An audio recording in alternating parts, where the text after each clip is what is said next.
All right, I think we're live. It's funny, you can see the little chat test I did up in the corner just to see if it would show up on the screen for you guys. So yeah, that's there, but whatever, not a big deal. Just want to make sure everything's working good for everybody. Just thought I would sit down today, Sunday, not a lot of stuff going on. So yeah, just thought I'd tell you guys a couple of stories here. I mean, I've been in this business for a while now, been doing this for a while, and over that time, no matter what industry you're in, you're gonna have some experiences, good or bad, and I don't know, I just figured you guys might be interested in some of the stuff that's happened. So, just kind of letting this go live for a second, see if people are going to come in. In the meantime, for you guys that are watching after the fact, I'll start off with one story where I had a truck. It was like, I think it was like a 2000 Chevrolet pickup truck. Just like a regular cab truck. I'll see if I can pull up something for you here. But yeah, I had this like regular cab, 2000 truck, and it had been poorly maintained, to say the least. And here, 2000. And I had gotten it through a series of trades, back and forth, and yeah, the guy that had it before me, he had, probably, didn't really have a lot of money, and, so that reflected in its condition. This is the truck right here. This is exactly the same color and everything. I think the wheels are a little bit different, but it had the same factory fender flare type of things on it. Regular cab, maroon, four-wheel drive. I think it had a 4.8, so it was a LS motor, but a small LS. And I brought this thing home with me. I traded, I think, a Dodge Dakota for it, which actually wasn't that bad of a truck. It was just really rusty, being from Maine. I traded for it, and I drove it all the way home, and I decided to go over to my friend's house and show him my new truck, excited about it. It was a full-size truck. I needed it. I'd wanted it for a while. And so I'm pulling into his driveway, and actually the house that this was at, if you look way back in my videos, there's a Honda Civic go-kart video. It's like my first video on the channel, and it was at this house. I pulled up, and I'm going down into his driveway, and his driveway kind of has like an incline, right? And I'm pulling in, not super fast, but I pull in, and I hit the brakes, and the pedal goes straight to the floor. And like, I'm lined up for his shed garage type of thing that he had in the end of his driveway, and I'm like, shit, dude, I'm gonna put this truck right through that shed if I can't do something. And this dude, out in the country, kind of a hillbilly type of guy, but up in Maine instead of down south, he had a washing machine that he had been disassembling to take to the junkyard. Probably disassembling a washing machine just to get scrap metal price for it probably isn't worth the effort, but he was doing it. People are desperate for money up there. It's a bad situation for a lot of people, and so I turned and aimed for it, and I creamed that washing machine, and it stopped me because it was still mostly whole, and the whole thing got like wedged underneath the front bumper and just dragged right across his yard until I finally stopped. I had like slammed the thing in the park thinking like maybe that'll help, and all that happened was all I heard was like a clicking noise, like click click click click click. Didn't slow down the truck at all. I hit the washing machine and it came to a stop, and he comes on, he's like, what the hell is going on? And I'm like, oh, I lost my brakes in your driveway. So yeah, that was a funny situation for sure. So another story, same kind of group, same kind of area up in Greenbush, Maine.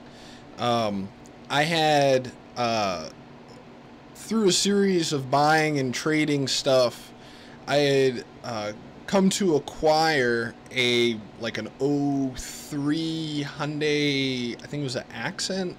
Probably, I think it was an Accent, a 2003 or 2004 Hyundai Accent, and the thing was completely spray painted, like completely spray bombed. I think I traded like some little dinky motorcycle for it, like I think it was like a Honda 125, and I think I actually do have a picture of it somewhere. I traded like this Honda 125 for it, and and I had been running it for a while. The thing ran pretty good, honestly, all things considered. It had a little higher miles on it. You know, it was something like probably, you know, that Hyundai probably had in the 200,000 range. Here, I'm going to pull up a picture of the motorcycle I traded for it. Where is it? I know I have it here somewhere. Here we go. So that's the motorcycle. I traded this little motorcycle. I think it was a TL 125 motorcycle, and I traded it for this like little Hyundai Accent, because this isn't really something you want to have to depend on to ride around every day. And I didn't really have anything. I had like a big truck, like a F-150, but it wasn't really any good. It was like overheating all the time. So anyway, I traded that bike for this little Honda. I mean, not Honda, Hyundai. And I ran it for a little while, and then through a series of other trades, I ended up with a better daily driver. And I had a friend that needed a car, or said he needed a car, and he traded me like a Yamaha Blaster that somebody swapped a KXF 250 dirt bike motor into, so it wasn't like super fast, but it was decent. And so you know, I had this little Blaster, or not Blaster, was it a Blaster? I think it was a Blaster with that 4-stroke engine swap in it. And this kid went out and took this car, never drove it on the road, literally took the car and treated it like a four-wheeler. He took this little Hyundai out into a bunch of four-wheeler trails and bashed and beated it to death. Literally, they had to drag it back to his house with a truck, and just, I think they ended up junking. I think they blew it up in the trails, just revving it out and beating on it and everything. And I thought he was going to be mad at me because it blew up, but he knew that it blew up because of his treatment of it, not because anything else, really. So I mean, that was bad enough, but then I took the four-wheeler that I had traded this Hyundai for, and I tried to sell it. And, you know, cool, not a problem at all.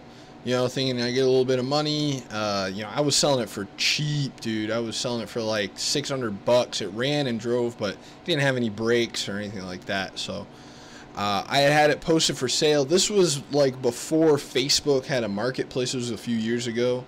And I had it up on like some Facebook group, and some guy contacted me, and he said that that this four-wheeler was stolen. And I said, well, it's not stolen as far as I know.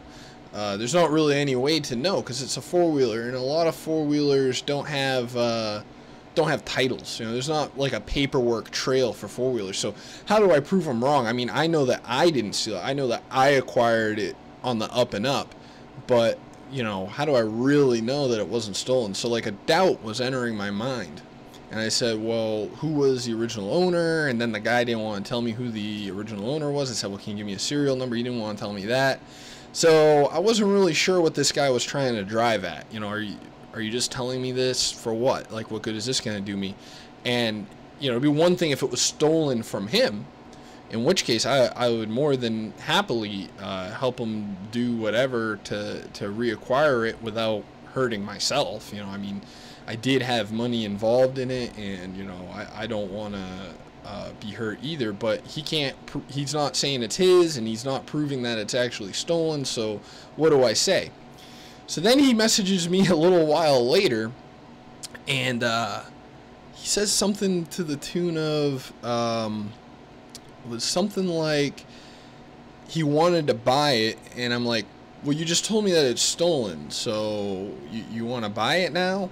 And apparently, I got a feeling that he was making up the story about it being stolen just to give him negotiating power.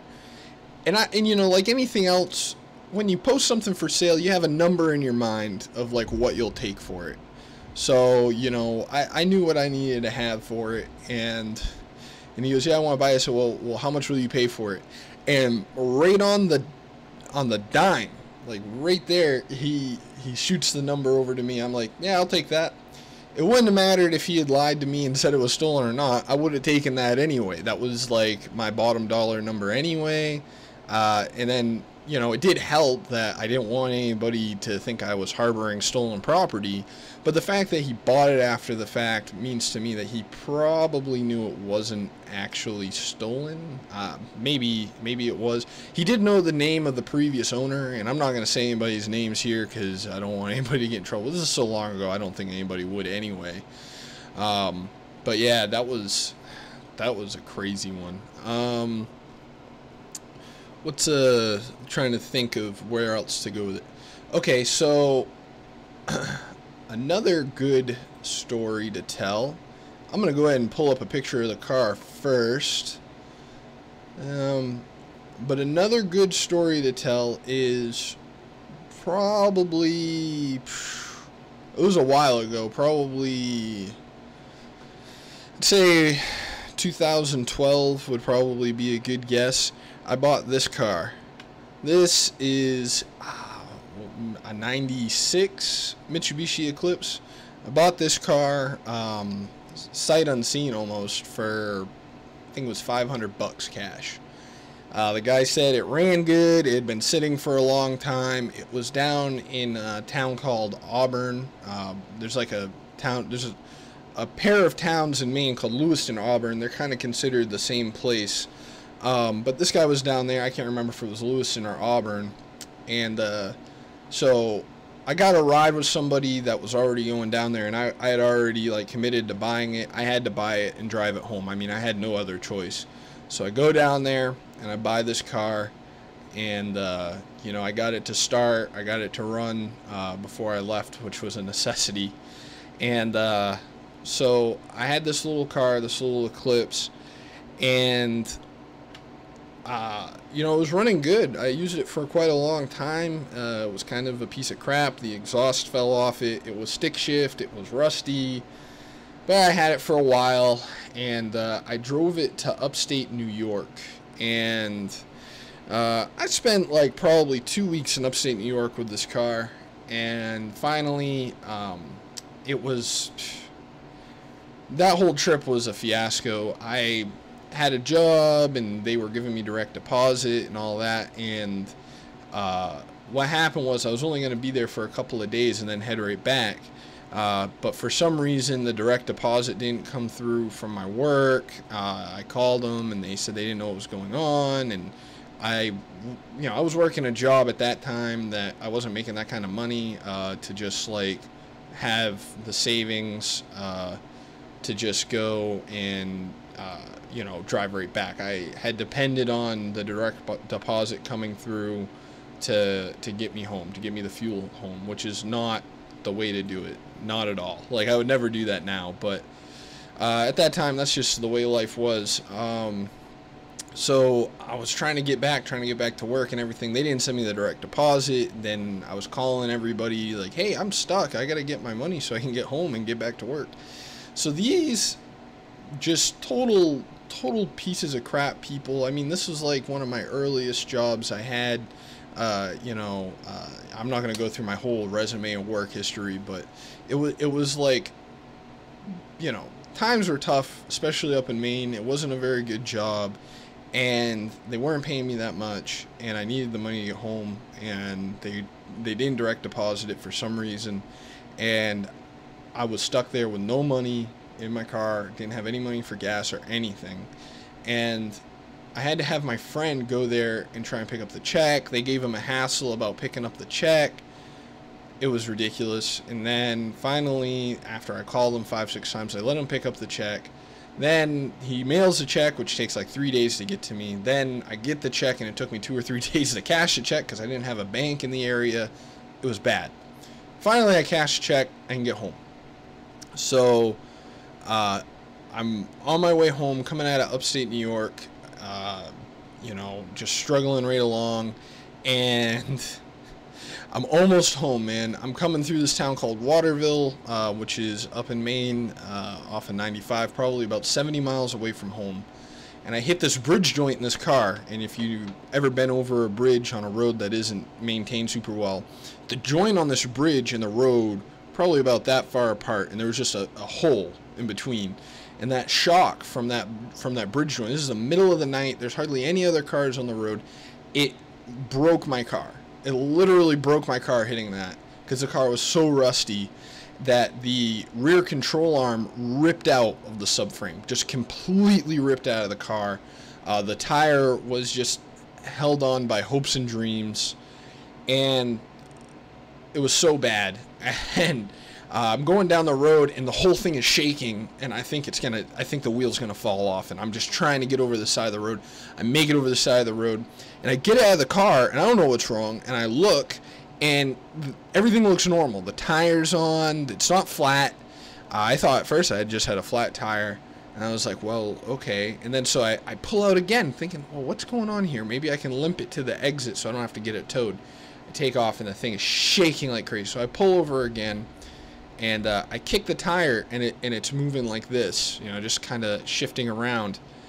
And then I'm like, huh. And so I stick it in reverse. I don't know what possessed me to try putting it in reverse on the side of the highway, and I just go to move back, and then the tire's just skidding, and I get out, and the tire's cocked right off into the back quarter panel of the car, just completely stuffed, and I knew I was in trouble, and I couldn't drive it. So I didn't have enough money to get it towed. I called the tow truck company, and I told them what my situation was. I was like, you guys can keep it at your impound lot, figure out a way to get it out, but right now it's on the side of the highway, so cops are going to call you to come and get it no matter what. And they said, okay. So they came and they picked it up. The tow truck driver was nice enough to drop me off at a gas station so I could try and get a ride home, all that. So finally, I was calling everybody. Nobody was coming down to pick me up. It was so bad. Like, it was the middle of the night. It was so hard to even get anybody on the phone. 70 miles away from home. I didn't know what I was going to do. I thought I was going to sleep at this gas station. That's where I was at. And finally, like, this pizza delivery driver's in the gas station, and I struck up a conversation with him, probably out of desperation, just trying to figure out something I can do. And the guy's like, yeah, I'll give you a ride home. Just give me gas money. I'm like, oh, perfect. So I pay him. Yeah, I fill up his gas tank, and he drives me the 70 miles home, and I didn't know him from a hole in the wall. It was just crazy luck that somebody would do that for me that didn't know me at all. So anyway, I made it home from that, and this car sat in an impound lot, and I'm trying to figure out what I can do with it, because I'd like to get the car back and fix it or figure out something. I'd junk it and get a couple $100. Junk was kind of high at that time. So I posted up on Craigslist with all the problems and the situation, and I actually, believe it or not, I had people interested, which is surprising, maybe because I had it so cheap. I also was willing to accept trade. So finally, some guy that was from Waterville brought up a snowmobile and traded me a snowmobile for the car, and he gets the car home, all that. No big deal, cool. So that's how that happened. I had the snowmobile. I never even rode it. I think I traded it for something else, and again, like I do. And then a few years later, maybe like a year later, I actually moved to Waterville, which is just coincidental. And when I lived in Waterville, somehow I came across this guy again and saw the car again. And he had never fixed it. He had paid to get it out of the impound and tow it to where he was working on it and all that. And the car was rusty for sure, and he took like this household spray foam and had filled the rocker panels in the bottom of the car with this spray foam and sanded it down, and was bondoing it. It was like worrying about all these little minor things, but not even thinking about, like, not even trying to fix the thing that kept you from driving it. Which was just funny to me, that I saw he bought like all these like aftermarket parts for it. It's just funny, like, you know, you can spruce up the outside and paint it all you want, but it's not going to make it run and drive down the road. So, hey, you know, that's kind of the way things go in Maine. I don't know what happened to that car now. I'm sure it's in a junkyard somewhere and he spent a lot of money on it, which is just dumb. But that is the story of what happened with that.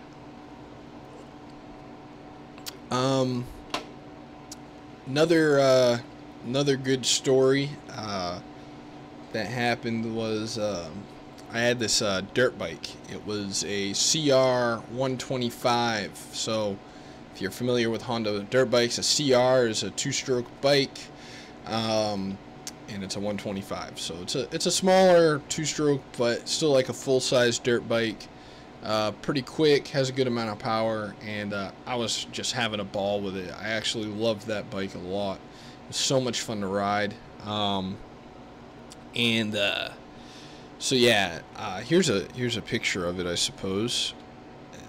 Riding around a gravel pit. In this picture, you can see the tail was missing and all that. But yeah, it was a lot of fun. Aluminum frame bike, just a good machine altogether. I really didn't have any problems with it, but I let my friend drive it one time, and he didn't have much experience. I kind of tried to show him as much as I could, you know, doing all that kind of thing, and he goes to ride it, and within 2 seconds of being on it, he turns, and there's like a big wood pile, and he couldn't miss the wood pile. He grabbed the front brakes and just went ass over tea kettle. And he just went right into the wood pile.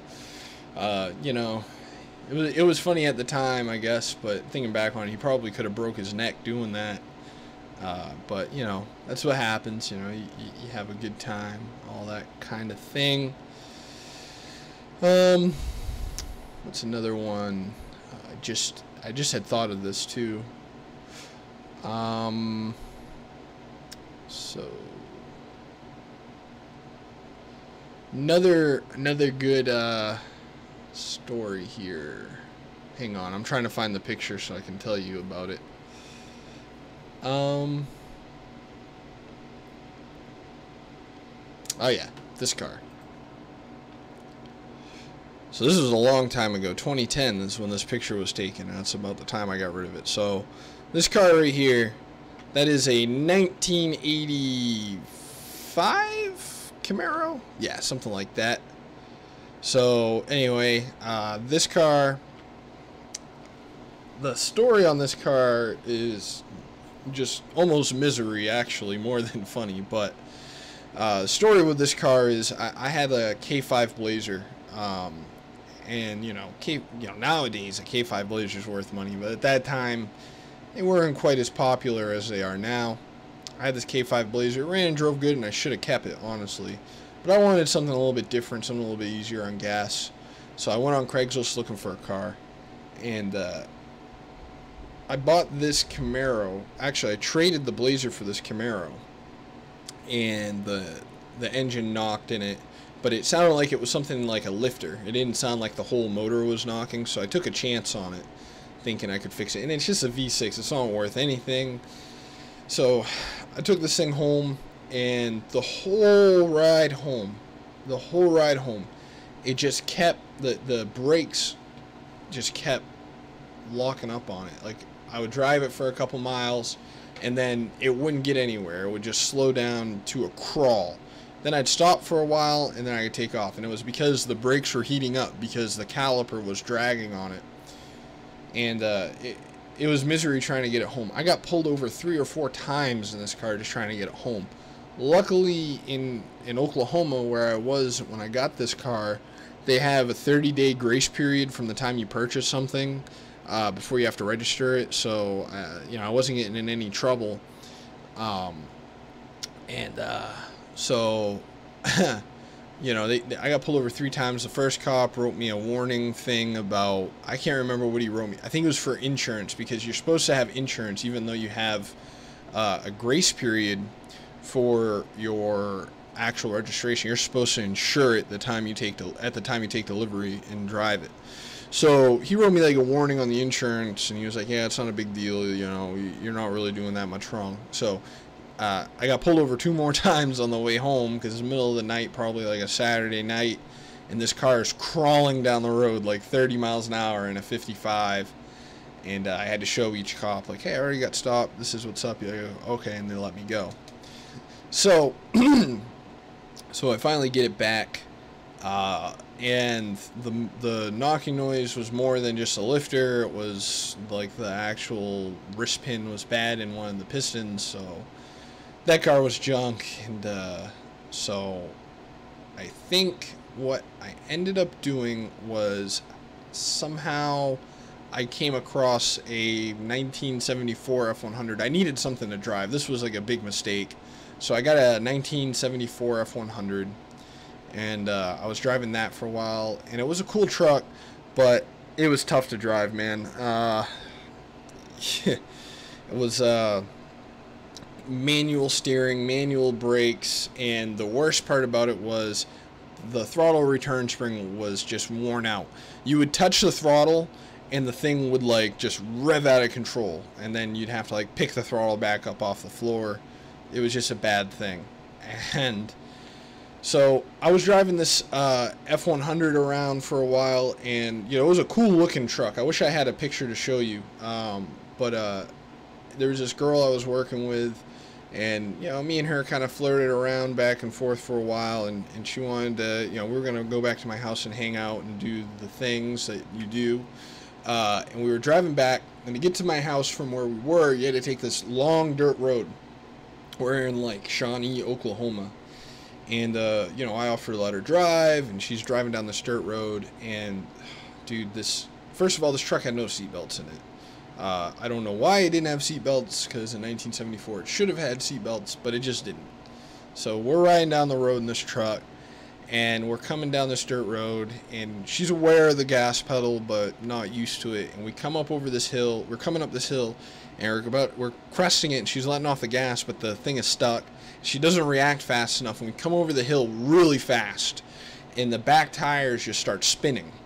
And so tires are spinning, and she loses control. The truck goes sideways on the dirt road. We turn, and we're heading right for a farmer's fence, right through the ditch. She's like trying to counteract. She's doing a good job. Really, it wasn't her fault, but we flip over and over and over again. I get thrown out. The door swings open. I get thrown out of the truck violently, like really hard. She's still in the truck while it's flipping over and over and over again, and it's all just happening in slow motion. Like when I was in the truck and it was going over and over, I just knew it was like I was like just slowly going through it. Like I knew, like I was going up, and I was hitting the ceiling, and then I was smashing down and hitting the sides, and then hitting the ceiling again. And this happened at least 3 times before the door swung open, and I flew out. And then when I was in the air, I didn't know what was going on. I didn't see anything. It was dark out. We're in the middle of nowhere, and it's completely dark, and I could feel myself in the air, and I wasn't sure at first, like, why I didn't feel anything. It was like strange. And then I could feel myself dropping, like, you know, when you go over a hill fast on a back road, like not super fast, but fast enough, you feel like your stomach kind of dropping and moving around a little bit, and it's like a weird sensation. I felt that as I was coming down, and I landed flat on my back on this dirt road, and I just was sliding across it, and none of it hurt at the time. None of it hurt. It hurt later, but it didn't hurt then. And I'm sliding down this dirt road. There's all these rocks just scraping my back, and I'm just skidding across, and I'm just limp. I can move if I want to, but for some reason my instincts took over, and I knew no matter what I did, nothing I could do would help. So for some reason it had I don't just naturally occur to my mind just to stay as limp as possible, not tense up, not try and stop it, because at that velocity there's nothing you can do.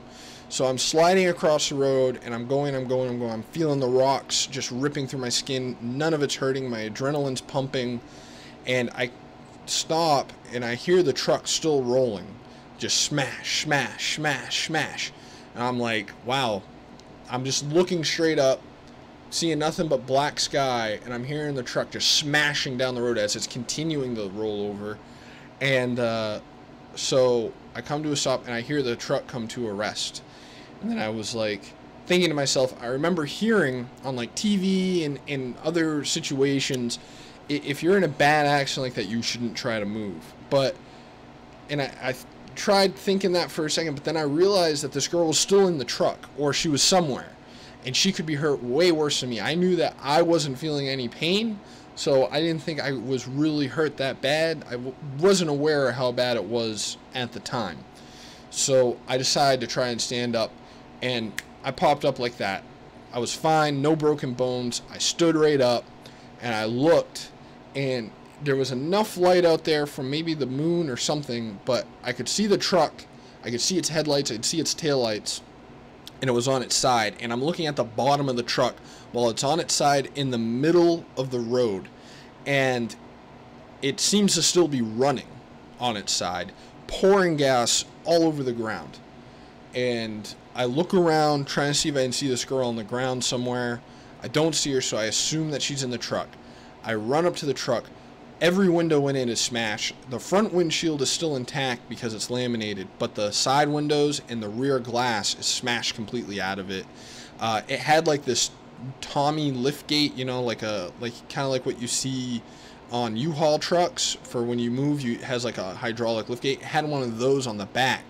That thing had flown off it and flung all the way down the road. It was in a ditch somewhere, and I'm like really hoping that, you know, she's still in the truck and didn't get crushed by this gate somehow, because that was definitely a possibility in my mind. And I don't even care about the truck. I just don't want to be involved in a situation where somebody died. So I go up. She's in the truck. I know it's pouring out gas. The very first thing I do is turn the key off and shut the truck off. I can't believe it's running on its side because it's a carbureted truck. Thinking on it now, it seems like that should be impossible. If you turn a carburetor on its side, it shouldn't be able to run.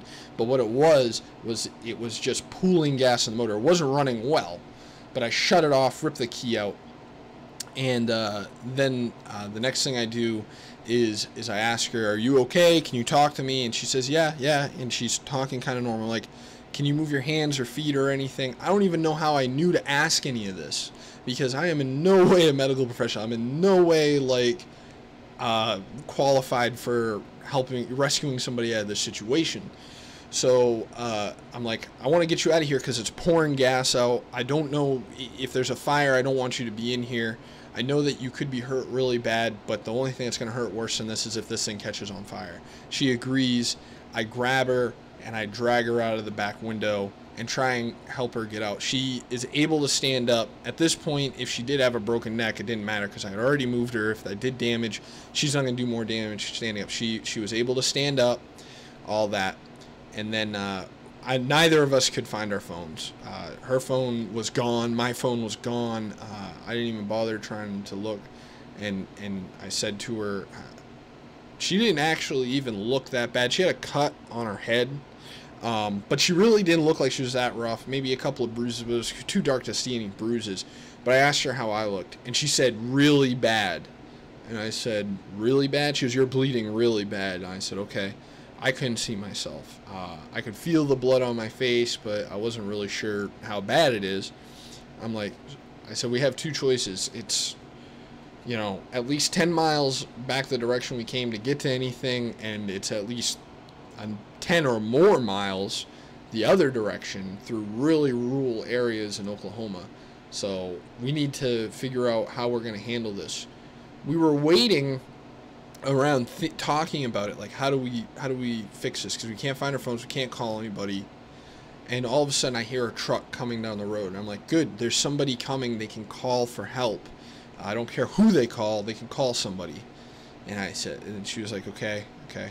So this truck is coming. I realized they're coming fast. People drive fast down this dirt road. It's long, it's straight, has hills, but it's straight.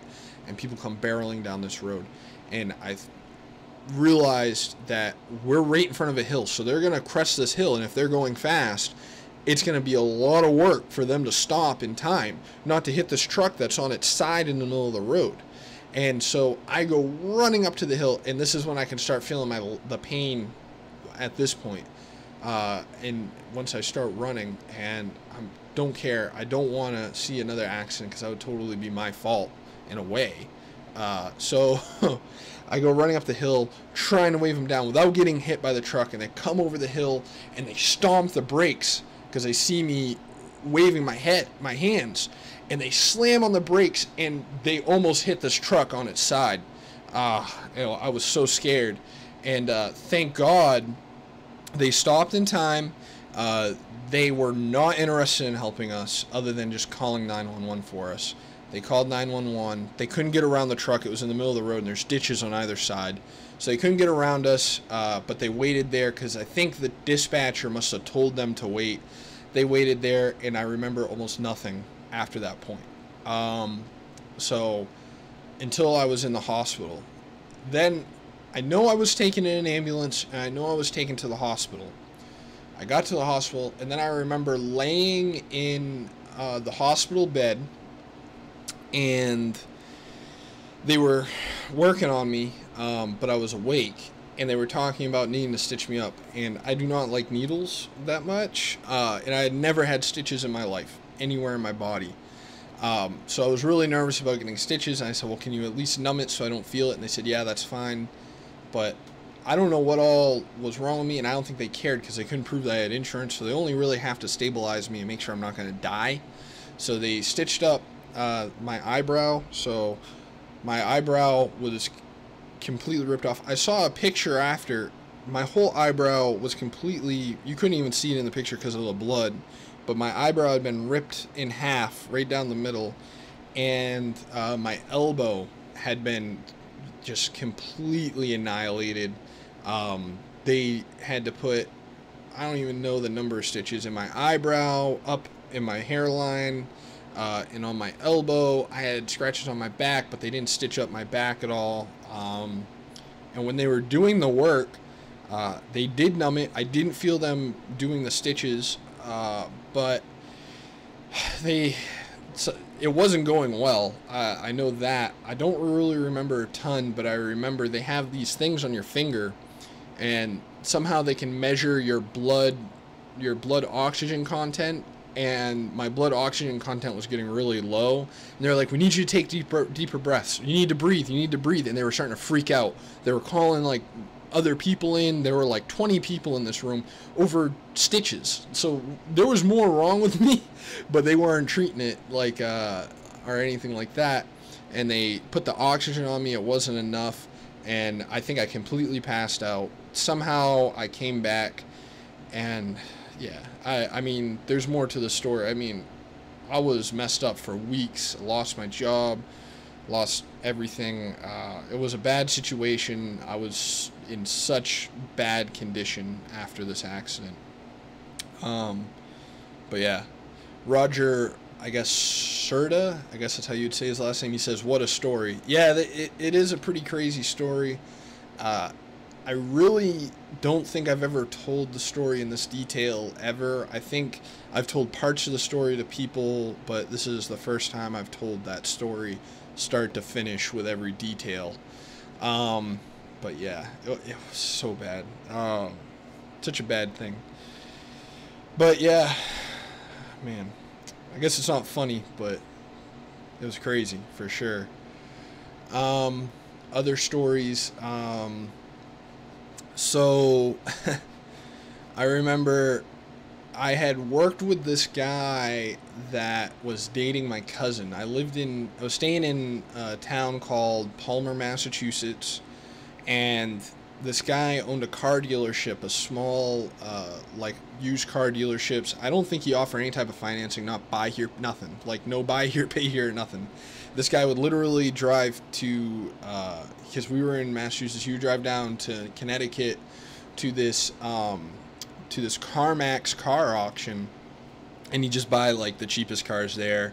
He'd drag them back up to his shop, which was in a town called Ludlow, Massachusetts, and he'd sell them out of there. And, you know, I pretty much spent every day with him. I don't think he was really paying me shit, but, you know, it was a good experience. I was pretty young at the time, and the guy did know how to work on cars, and he was a busy little hopping little place. And I started to realize that this wasn't a good long-term plan somewhere around the time when these people showed up with 3 police squad cars trying to accuse this guy of screwing him over. And I don't remember the details. I guess they had bought a car from him, and he had somehow misrepresented the car in some way. I'm not quite sure exactly the specifics of why they were upset, but they were very upset and had been going through the ringer with this guy since before I had been there. I had never seen them. I never saw the car that they bought. Had been there for months, never heard nothing about it, and then out of nowhere they're showing up with all these cops.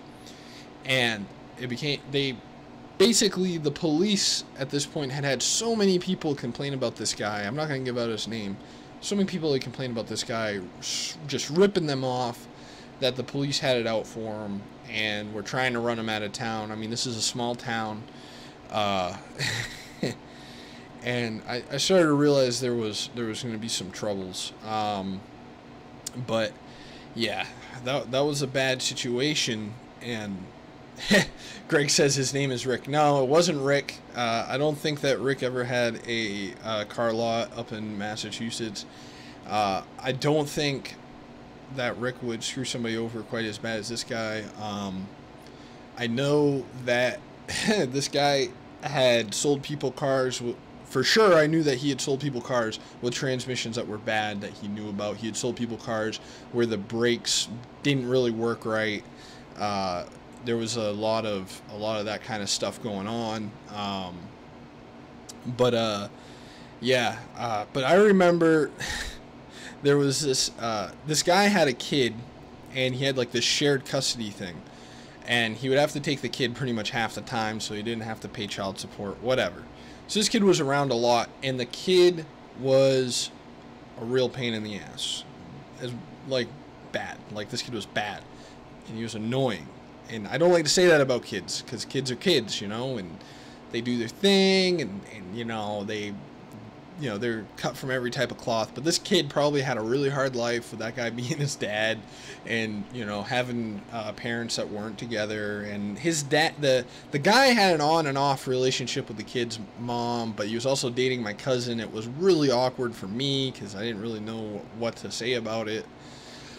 But anyway, this kid would spend like half the time with us, and I remember me and him went to go pick up a car, and we went to pick up the car, and this kid was just yelling the whole time in the tow truck. He had a flatbed tow truck, and this kid's yelling the whole time he's yelling, and just being loud and being annoying. And we get there to pick up the car, and he starts up the car, and it starts and it runs. So he could have drove it home, but it's just easier to haul it on a tow truck at this point. We already have it there.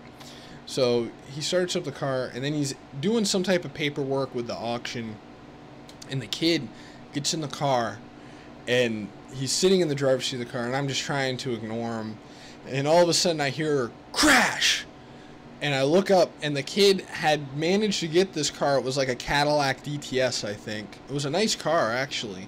He managed to get the car into reverse and backed it straight into another pickup truck that was parked behind it. And I was like, dude, what are you doing? And and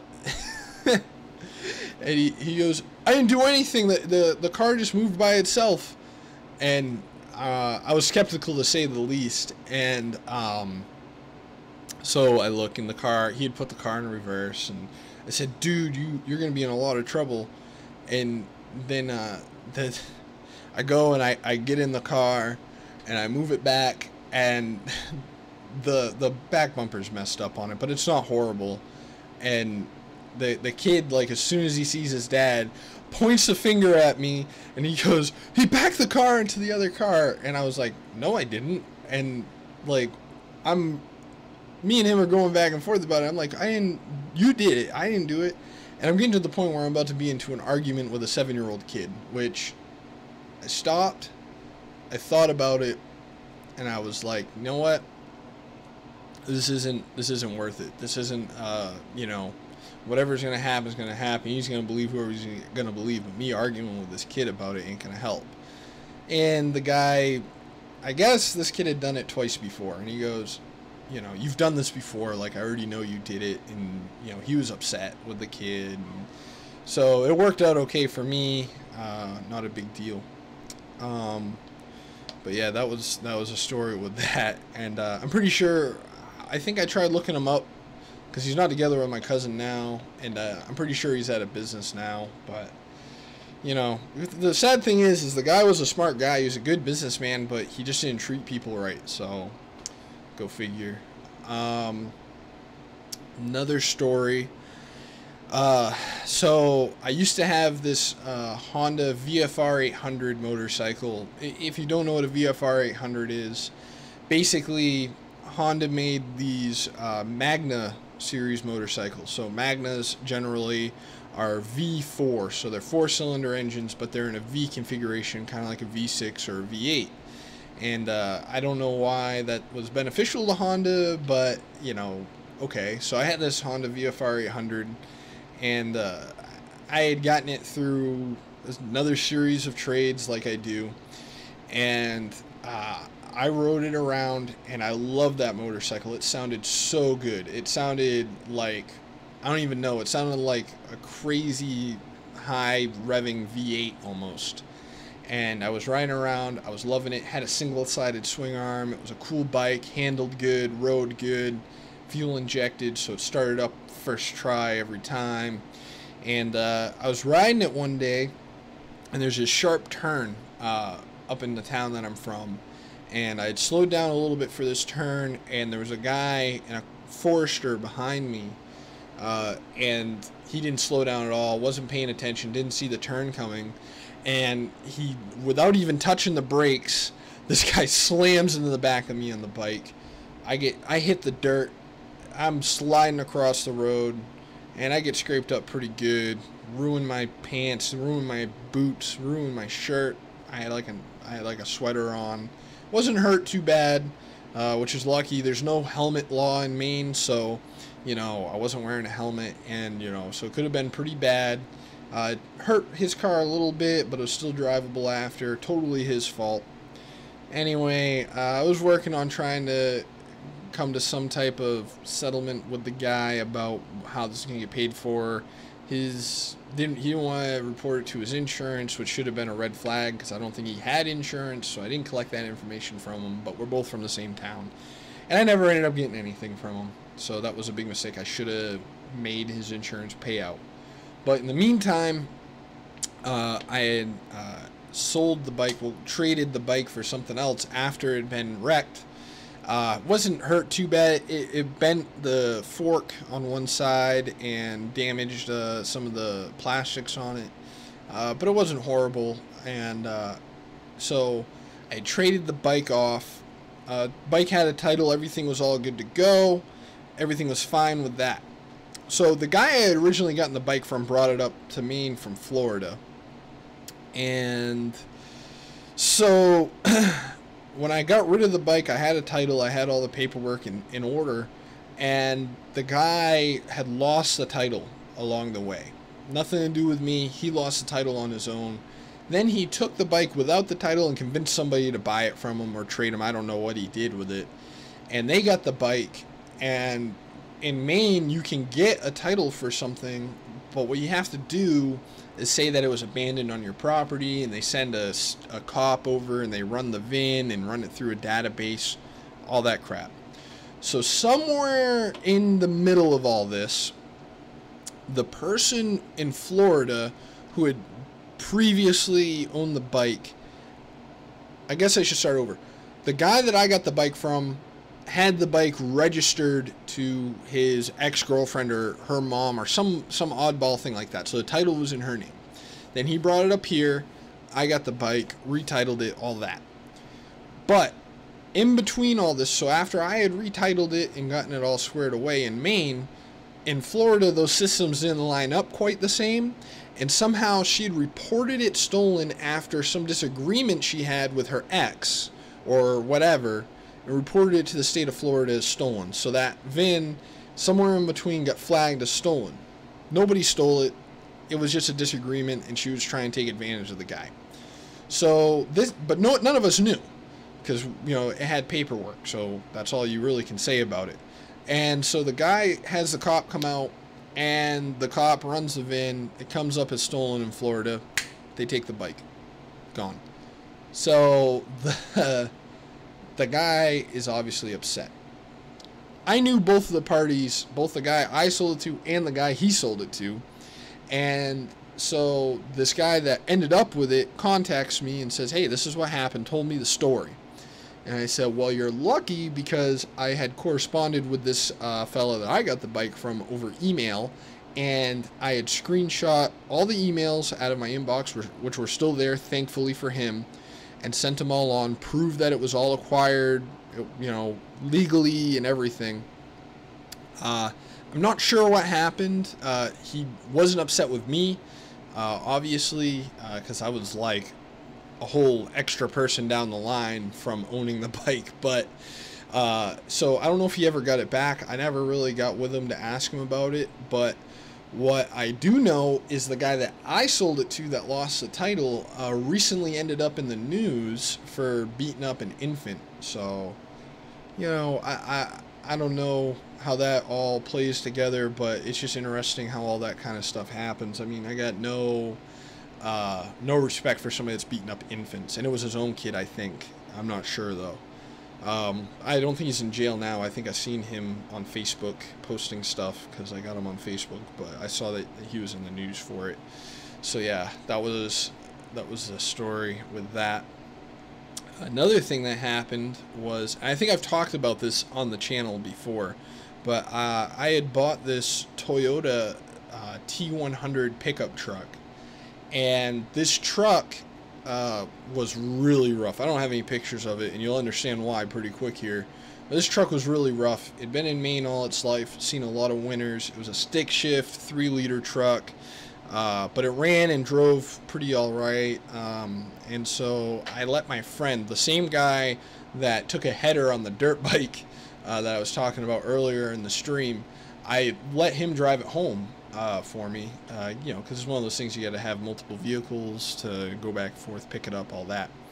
So he's driving it back, and I happen to be in the passenger seat, and I think his girlfriend was with us, and we're riding in it, and we're coming up 95 in Maine, coming through to our town, and we take the exit, and it's the dead of night. There's no cars on the road. We come off 95, and the temperature needle is pegged, just straight pegged. And I look over and I see it, and I say, how long has that been like that? You need to shut it off. And he goes, oh, I just noticed that too. And so we're trying to get off the highway, and he cuts it off, and we're coasting down the exit ramp of the highway, and we're just letting it coast. And we come to this 4-way intersection with this flashing light type of thing, and all of a sudden it's pouring smoke out of the hood, out of the fenders, everywhere, and it's dark out, so you can't really tell what color it is, but you can't see anything. And I'm so worried that this thing just caught on fire, because it's just so much smoke, dude. And oh my god, it was so bad. We didn't even pull it in. We ended up being dead in the water in the middle of a major road, but nobody else was on the road, and we're all not sure what to do. We had bottles of water in the truck, that were like half drank. And I took these balls of water and I popped the hood, and I'm not sure if it's on fire, so I just started dumping water on this truck, which probably wasn't a good idea. It probably could have made it worse, but I'm just not sure what to do because I don't want a car fire in the middle of the road. So I'm dumping bottles of water under the hood of this truck. It's just billowing out of the hood, man, just billowing. And I'm like, we need to get it out of the road because if somebody comes, it's going to look so bad. And we push it off the road. Now, I'm just going to be honest. I wasn't driving it, so I don't really have anything to lose. And I'm not saying who was driving it, but this truck had no registration, no insurance, no inspection, totally not legal. My buddy's just trying to get it home, and we're really worried because this is the last thing you want to see happen with a car or anything like this. Totally just horrible. We push it in the parking lot on the side of this gas station. Not sure if it's on fire or not, but you know, it's definitely billowing something out of the hood. We're keeping it away from the pumps because I know that, you know, if it catches on fire near gas pumps, it's not going to be a good thing. We get it in the parking lot of this gas station, which is closed and far away from the pumps in the corner. And I realize that all that is steam billowing out, and it's coming out of the joint where the exhaust manifold meets the rest of the exhaust system. I literally see water pouring out of this connection. So I know that it has blown a head gasket in a serious way, and it's steaming so bad, and somebody drives by and they slow down and they are eyeballing us. And I'm talking, this thing, if it were daylight, you would have seen the billow of steam coming off of this truck from miles. It was higher than the trees. It was as high as you could see in the dark. We took a flashlight and we were shining it up in the air, and it was as high as the flashlight would point. And I realized there's like a good chance that person's calling the fire department. And if they call the fire department, we do not want to have anything to do with this truck at all. And so we ditch and we run into the woods. It is wintertime in Maine. There is snow up to your knees. And we are running through the woods for sure that fire trucks are coming. We know for a fact that they had to have called the fire department for this, because any sane person would. You see smoke like this, or what appears to be smoke, we're calling somebody. And we're hiding in the woods, just waiting for the sirens, just waiting for these guys to come and do whatever they're gonna do. And we call a friend, have them come and pick us up in the woods. And we never saw fire trucks. The fire trucks never came. We didn't have to crawl through the snow and hide in the woods. We were just idiots. Just complete idiots. So, anyway, we're soaked. We're cold. We leave the truck in this parking lot with the keys in the ignition and try and sort out what we were going to do later. But that was not the first time. I ended up getting the truck to the shop I was working at the time. But that is not the first time I had ever ditched a vehicle. There's another time I had gotten a car. It was a 1996 Volkswagen Jetta. And another situation where just trying to get it home. You know, I wasn't trying to do anything wrong, but, you know, we're talking about this happened on a Sunday. You can't even get plates for a car on a Sunday, so, you know, I just wanted to get it home real quick. I went to the guy's house to look at it and possibly pick it up, and the car had a flat tire on it, and I said, we need to figure out a way to fix this flat tire. Well, the guy had a shop. At one time, they had like rebuilt starters and alternators and everything at the shop that this car was at. But pretty much they had retired, but they still had a shop there. And so they went and they found another wheel with a tire on it, but it was a Honda wheel. So it would bolt up to the Volkswagen, but the center hole in it was different.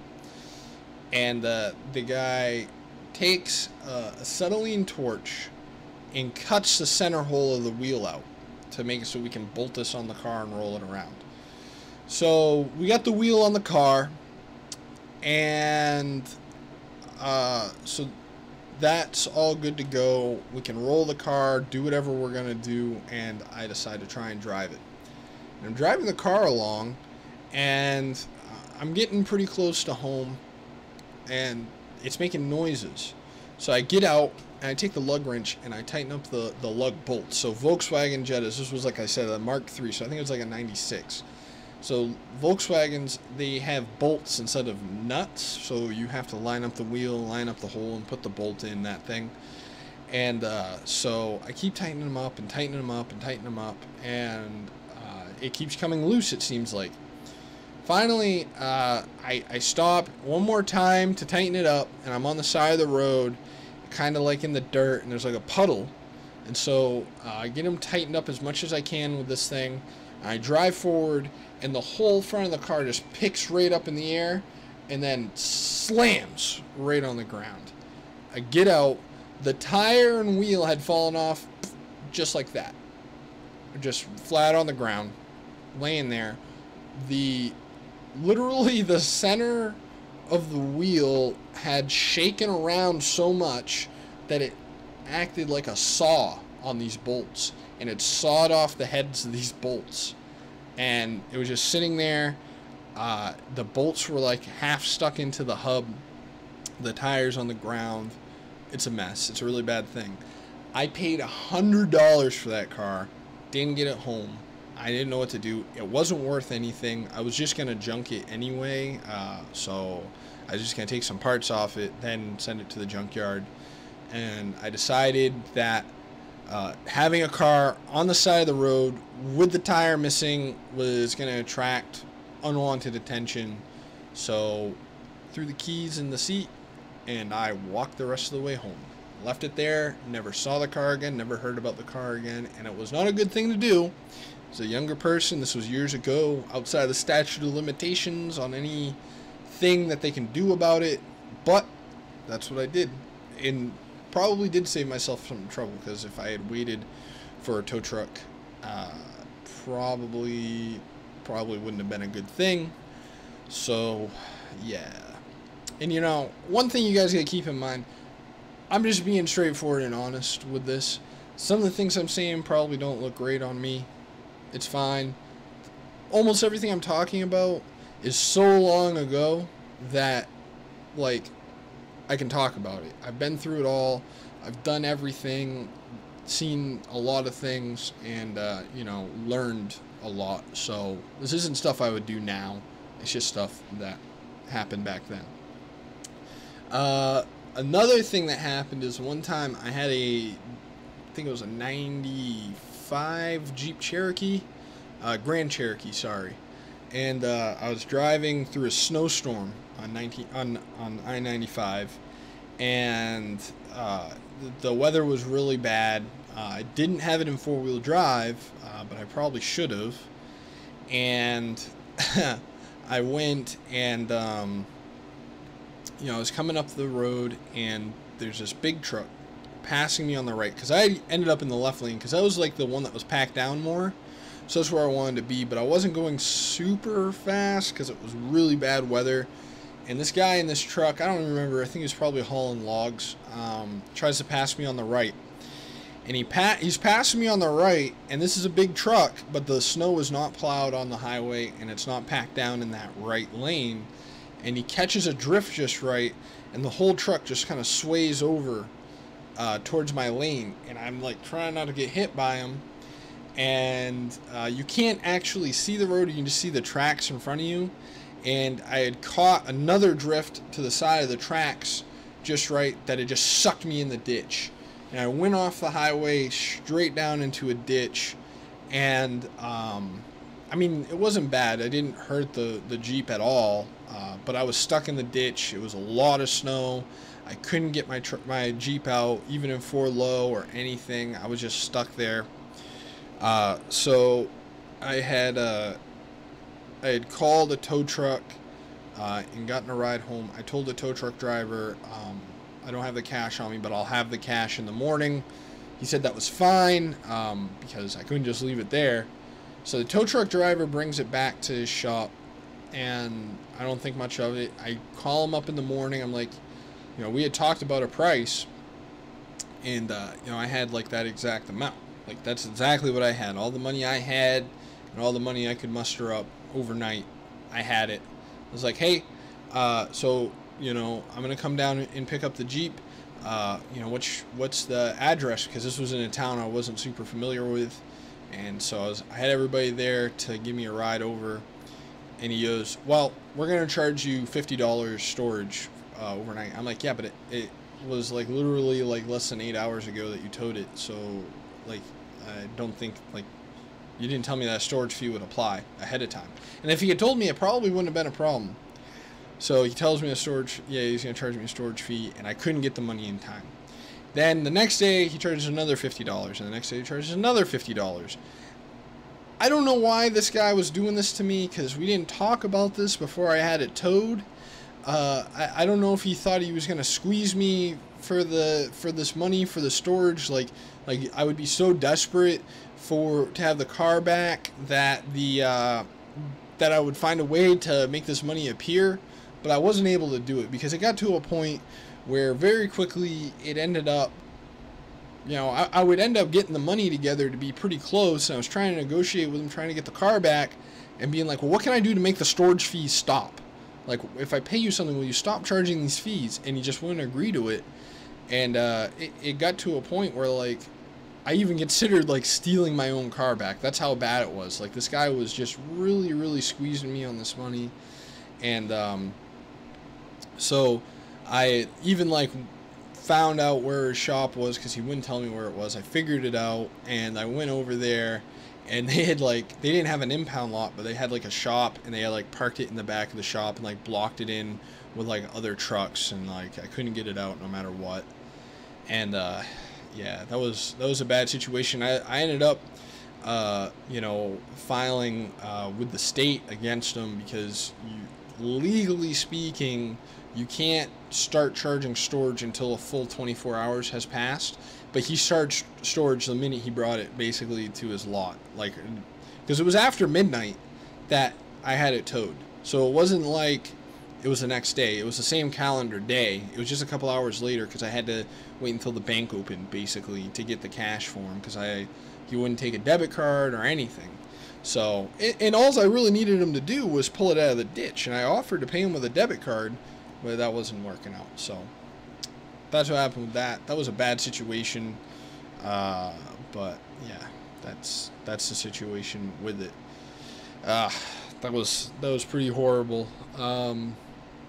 You know, it's just, you gotta be careful. You know, there's snakes like that everywhere. I think they did get in trouble for it, but I didn't get anything out of it. Like, it wasn't like I didn't gain anything from filing this complaint. But you know, Maine is a pretty relaxed state as far as commerce is concerned. You can pretty much do anything you want. As long as you pay your taxes, they don't really care. I say that, but that's probably not 100% true. But yeah, you can get away with a lot of stuff for sure. But yeah, I don't know. If you guys get any stories of your own, feel free to put them in the chat here, and I'll read them and kind of give you my little 2 cents on it. I'm trying to think here. Oh, yeah, here's one. So, I had driven with a friend of mine out to California quite a while ago now. But we took a road trip out to California, and we stayed there for a few months in like the Los Angeles area. We lived in Long Beach. But when we were driving there, if you've ever driven that far in a car, you know it's a really, really long ride. And so it takes it feels like a week. I want to say it took us about a week trading off driving, one of us sleeping in the back seat, and the other one driving. We would do it in like 300-mile shots. When we started off, we were driving more. Like, we would each drive like 600-700 miles and then switch. But as time went on and we got more fatigued, we started cutting it down to about 300. We tried to get about 300 miles and switch, 300 miles and switch. The other person, you know, crash out in the back seat for a while. So the first thing that happened was we were coming through Chicago, and they pulled us over for like a bogus reason, right? Like, you know, we have out-of-state plates. We're in Illinois. We're coming through like on the outskirts of Chicago, coming out of a toll booth, heading into like the interior of the city on the highway, like as close as the interior of the city gets on the interstate. And an Illinois state police officer of some type pulls us over. The girl that I was road tripping with was driving, and he says to her that he's pulling her over for not signaling properly, but I saw him on the side of the road because I was awake in the passenger seat. We hadn't been driving that long, but I saw him on the side of the road after the toll booth, and I don't remember us changing lanes after the toll booth, so I don't think that his reasoning for pulling us over was legitimate. Looking back on it now and knowing more about the law, I probably could have challenged him on that. But really, as a police officer, the big mistake that people make when talking about traffic stops and cops is that they need probable cause to pull you over. That's not true. A police officer only needs reasonable, articulable suspicion to pull you over.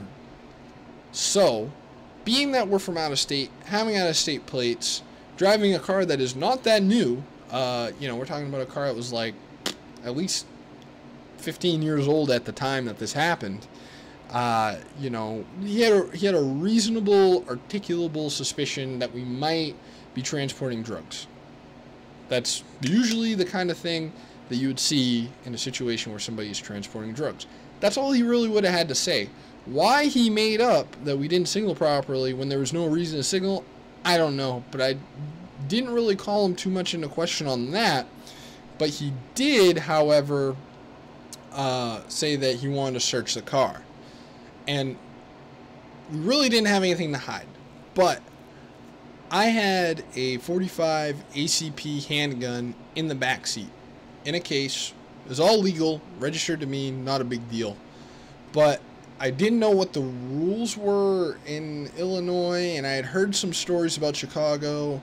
And I know now in Chicago it's considered a gun-free zone, but I don't know like what the rules are about like driving down the highway and having one in a case. I don't know how that would work.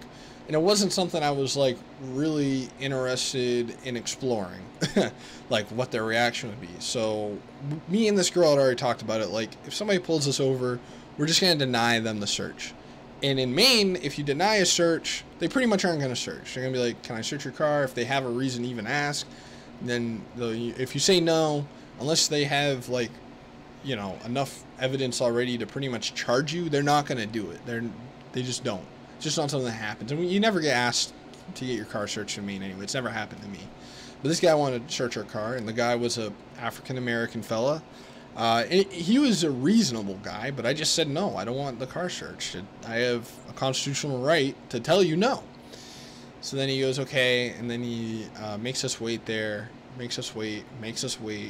We're waiting forever. And finally, this other guy by the name of Lamar was the name of this officer. I know this because he referred to him as Lamar. Pulls up and he has a canine unit, and the cop makes us sit in his car.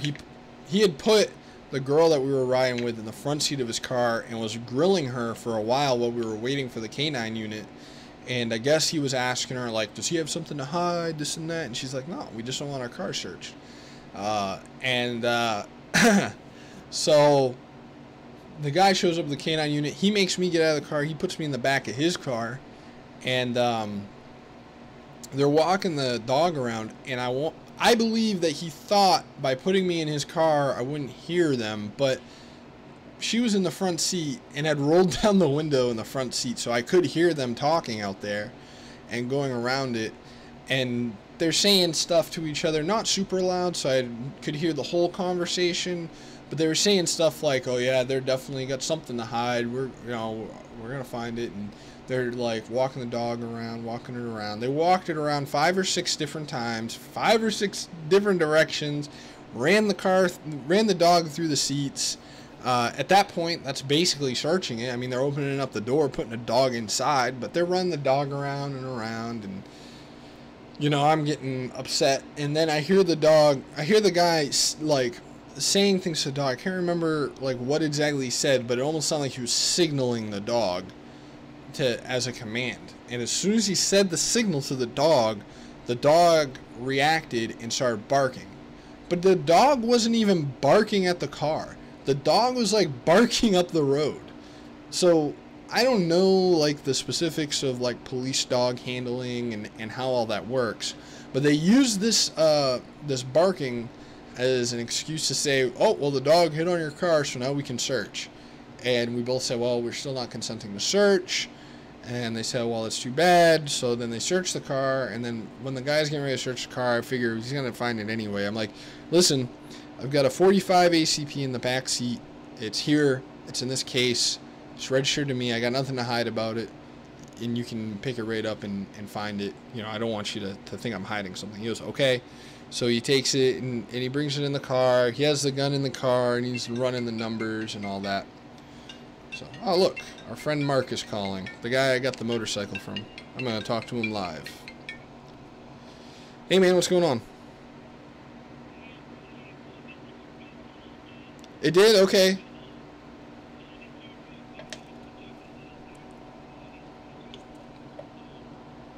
He said within 2 days he would have a truck sent. Got it, motherfucker! We have a truck here to come pick the goddamn pick the truck up. So as soon as I have money in the goddamn account, I'm coming to get my bike. All right? Okay. So wait, what day did he say he'd have it? He said that he would be the truck would be, because he lives in Georgia, so he said the truck would be here in 2 to 3 days to pick my truck up. So I think he said he's transferring the money right now into our account. So Okay. Okay. as soon as I have his money, fucking you'll have it the very fucking few minutes later. So Perfect. Perfect. So what do we want to work out on this deal? Pretty much like we had talked about with the car for a cash price or whatever. 2 grand. Yeah, that works. Okay. So, Bye, buddy. all right, just let me know as soon as you know, and we'll work out a way to get the bike over to you. Don't you have like a small trailer or something? Well, if I fucking get it, I'll get my wife to drive me out to your shop or whatever. Oh, okay. I was gonna say, because my truck bed isn't really that long to haul a bike on, but I don't mind hauling your.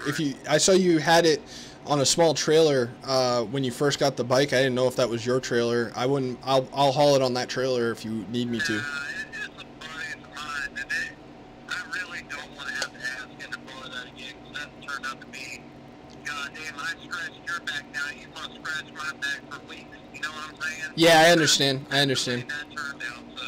Yeah, if I had a motorcycle wheel chock on my trailer, I'd just haul it on my trailer, but I don't have a way to make it stand up on there, so.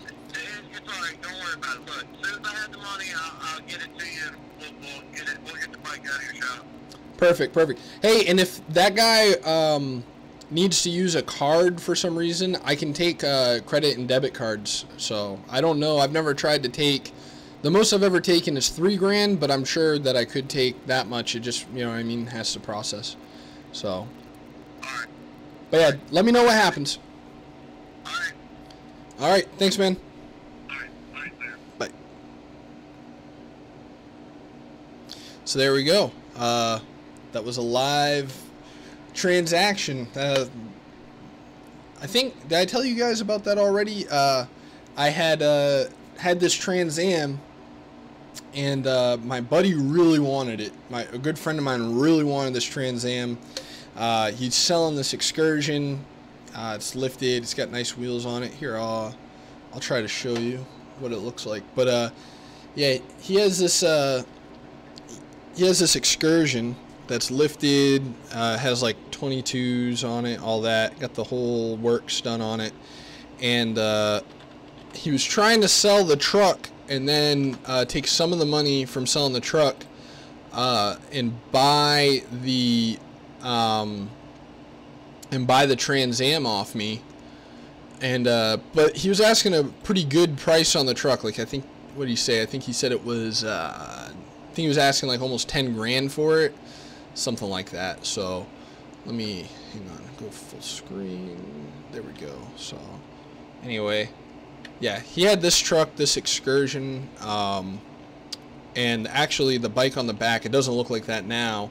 I'll show you. So we had talked about doing like a trade / collateral deal for him to get the car, but he really didn't want to get rid of the bike. And I told him, well, listen, if you can get it, so you get the money, I'll just sell you the bike back, and it won't be no hard feelings. Here's the bike, because I know you guys haven't seen it. This is the bike that he traded me for the car, but he did want it back. He loved riding it, and I'm happy to help him out because he's a friend of mine, and I'm still getting pretty much what I want for the car. So that all worked out. I think there's a better picture of the Excursion. It is a nice truck, so I hope that it's actually gonna work out. He said something about the guy's gonna transport it to Georgia, ship it to Georgia, and yeah. So anyway, we'll see what happens, because if it's a Craigslist deal, you guys probably are aware there's a lot of scammers out there that are saying stuff like that. But we'll see. I've never heard of one that actually just transfers the money like that.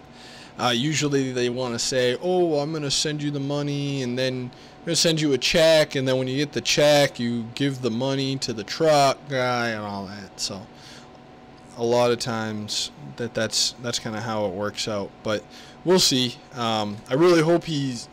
Usually, so he had it for sale for like $9,500 or something. So, usually with those scams, they are going and going and like saying, I'll buy the truck for exactly the price that you have on it and this and that. It's not often that they negotiate the price down, so I think there is a good chance that it is legit. But if it's not, it's a very good scam, because I'm even kind of convinced. But we'll see what happens. I hope that it's real, because I like the bike and I rode it around, but it's not really what I'm trying to do. I'm just trying to make money, trying to go and expand my company here. So so yeah, I forgot what story we were on, but this has been going on for almost an hour and a half. So if you've made it this far and listened to my stories for this long, then you probably like this video. And if you like this video, give it a thumbs up. I mean, let other people know that what I'm doing here is interesting. And the more people, I'd love to get more people to watch and to interact with you guys. I love that no matter what, if I do a stream, it seems like now I've got at least a couple people watching, and it seems like it's the same people that always watch, which is awesome. Like, I like seeing that there's repeat people, because if a person is willing to come back, that means they like what I'm doing, and it gives me a good idea of what to keep on doing and what not to do. So, and if you aren't subscribed, please subscribe, and yeah, I guess I'll just see you guys in the next one. Leave in the comments down below, or pop it right into this chat, a topic for the next one. And if you have any stories, I'd love to tell your guys' stories on here too. Share them with everybody, and see you